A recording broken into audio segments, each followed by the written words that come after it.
nobody who watched The Cage was going to confuse it with a Western. Right. I think this is where we get the Kirk era and why they would recast the captain for that very reason.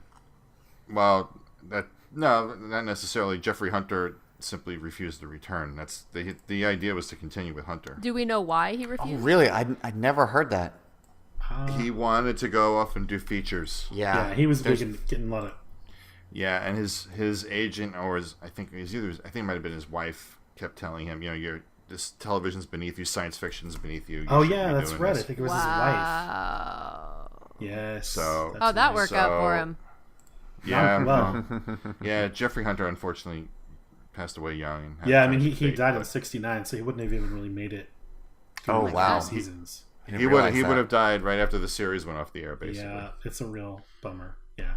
Yeah. Anyway, he simply chose not to return, which is why Gene started canvassing Hollywood looking for a leading man. Well, and I will say, I think it makes sense that they looked for a very different energy. Yes. To go with the wagon train Western, leading hero thing. Right. So anyway, that's why William Shatner was cast, because Jeffrey Hunter moved on. As a leading man, I like William Shatner much, much better. And granted, I'm more familiar with him, but I also think the fact that the character is more jovial and dynamic is more fun to watch.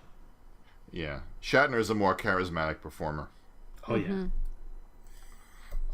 And Leonard Nimoy thinks that had Shatner not come to the show, number one, would not have worked, and number two, he doesn't feel like he would have had anything to play as Spock. Yeah. Because he said more than once is that Jeffrey Hunter tended to be an internalized performer.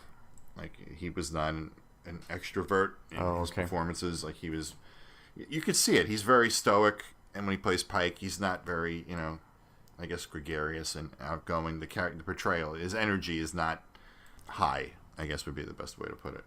And because Spock had to be reserved as well, they were both going to be underplaying everything, basically. So Leonard felt like had Pike stayed, Leonard didn't really have any place to play Spock. And he said when Shatner came in and had all this incredible energy, it allowed Leonard to dial everything way back. William Shatner is playing the Kirk we all know and love immediately. Yes. Like, there is no learning curve. That is the same Kirk you see the last time you see him in Generations. Like, that is the same guy. Yeah. Kirk Shatner found him immediately.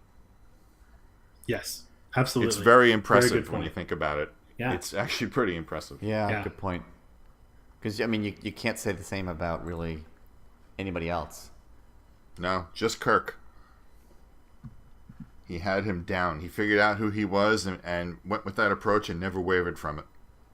And maybe since he's a leading man, maybe that has a lot to do with how this second pilot then set up the rest of the series and how it was successful at that in certain ways.